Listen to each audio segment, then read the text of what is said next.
Bom, pessoal, então no vídeo anterior nós vimos o padrão para a especificação da operação de inserção de alguma entidade e agora nós vamos ver o padrão para alteração da entidade.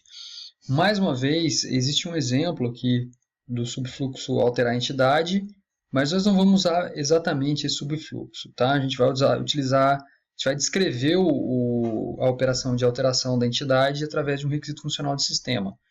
Mas se nós fôssemos seguir esse exemplo, ele diria mais ou menos isso. Esse subfluxo inicia quando um ator qualquer solicita a alteração de uma determinada entidade, esse ator seleciona um único nome de entidade, e aí o sistema solicita a alteração dos atributos, ou seja, ele vai dar a lista de atributos que podem ser alterados, o ator altera esses dados e confirma a alteração, e por fim o sistema realiza a alteração dos dados informados pelo ator no passo anterior.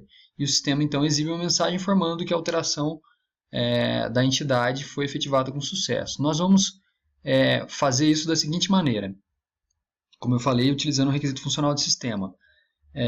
Nós temos aqui em cima o título da entidade que está sendo alterada, o nome dos atores que podem executar essa operação, e aí a descrição é mais ou menos assim. Esse requisito funcional começa quando o ator deseja alterar os dados de uma entidade, no caso produto, anteriormente cadastrados no sistema.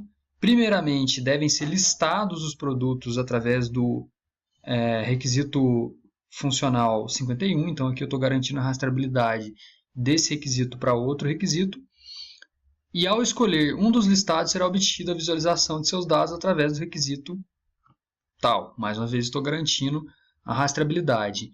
A partir disso, este mesmo produto visualizado poderá ter seus dados alterados. Os campos da tabela 8 não podem ser modificados, os demais campos presentes na tabela 7, que é o de inserção da entidade, inserção do produto, poderão ser alterados. Tá? E aqui eu coloco a prioridade.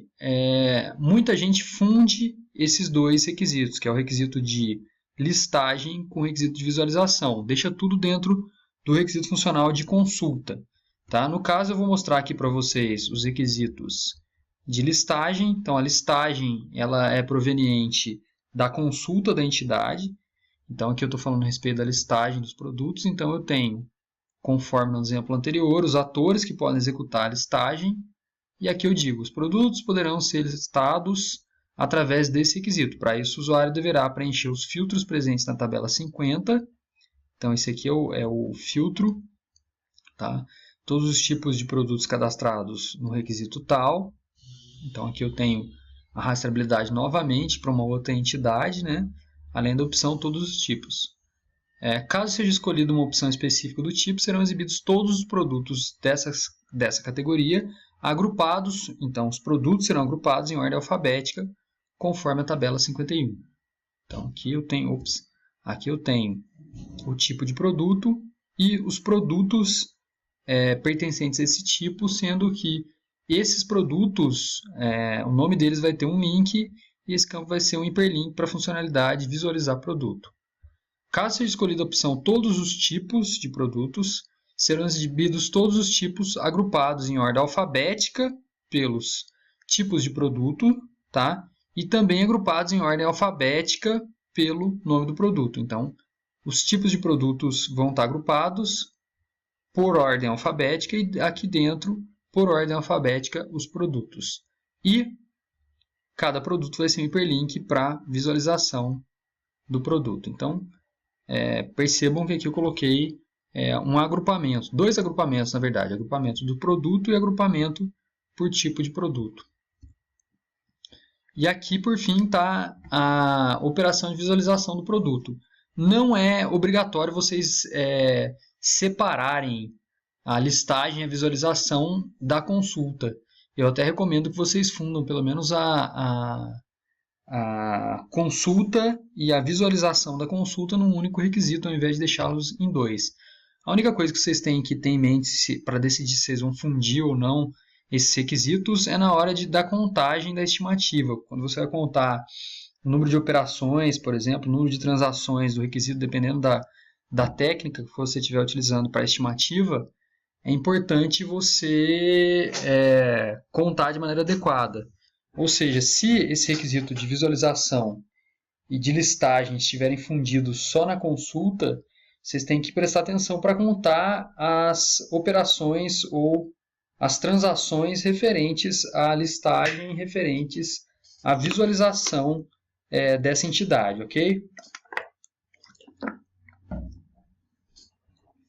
Então, eu gostaria que vocês fizessem como exercício final dessa aula, desse vídeo, também a especificação das operações de alteração das entidades medicamento, doença, agenda e paciente dentro do contexto da clínica médica que nós vimos. E não se esqueçam de avaliar a necessidade de validação dos atributos dessas entidades após a sua alteração.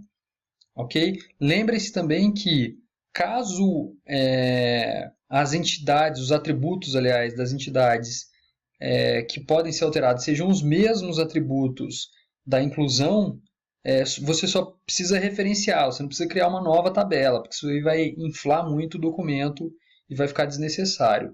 Ok? Então, fico por aqui e na próxima aula nós veremos, então, as operações de remoção e consulta das entidades. Um abraço e até mais.